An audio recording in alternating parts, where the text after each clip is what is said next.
What's up guys? Nagbabalik ka naman. Nandyan Aaron here once again. At putang ina, bad trip talaga.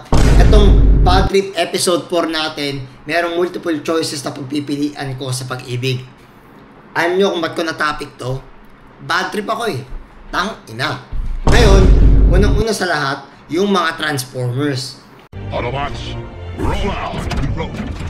May nalilito sa akin na matangkad, medyo malaki mukha, malapad, ang balikat maputi, pero may Adam's apple. Munti ka na akong maloko eh. Pero hinindihan ko pa rin kasi nagtitipid ako sa pera at talagang may goal ako sa buhay.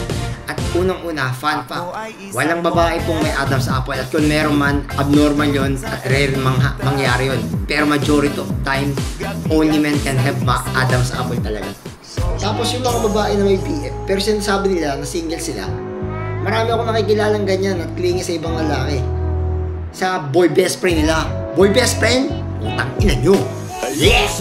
Tapos, mahilig mag-bar, uminom, nagbe-date, thirst trap, mga damit, gala, tapos yung forma hapit na hapit. Ang kali. Alam nyo kung anong tawag doon? Ang tawag doon, pok! Alam nyo, napakaraming pok-pok na mga tao ngayon sa mundo natin ngayon. Alam nyo kung ano yung pok-pok? Eto. Pok-pok. Calm learning videos for kids. O yan, di ba alam nyo na ganun lang. Tapos yung mga single mom.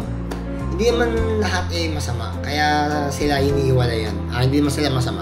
Wala namang masama sa pagiging single mom. Kaya lang kung magsushota ka ng single mom, eto sasabihin ko sa inyo. Unang-una sa lahat, mga gago talaga rin yung ibang lalaki na iniwan yung mga babae nila kaya naging single mom. At saka puro LQ rin kasi. Pero kaso lang kasi, kunwari, nagshota ka na single mom, papalaking mo yung hindi mo alam. Hindi mo alam kung magre-rebelde ba yan o hindi. Diyado ka sa sitwasyon. Kung matino yung babae, tapos nasa late 30s ka na rin, gusto mo talagang patuloy yung babae, understandable na yun. Nasa yun na yun. Kung gusto mo ng 2 birds in 1 stone, go for it. Take your goal, di ba? At least hindi ka naghihirap ng 5 minutes, di ba? Hindi ka pinagpawisan. Tapos ito pa, yung sobrang mga matataba na babae na feeling magaganda. Tapos yung mga Karen, putang ina, ayoko na talaga, mag-hermetahan nyo na lang ako. Kung ganito yung mga magiging ilaw ng tahanan ko, magkakandila na lang ako. Bye, peace out. Putang ina nyo, bad trip, peace out. Woo! Peace out. Teka muna iho, makinig ka sa aking payo. Dapat bukas ang isip mo, huwag natigas ang iyong ulo. Pag umuoperate na ang gamot, ang sasabihin ko sa'yo ay sakot. Dahil alam mo na lahat ng tinulot na hindi at masakit ay may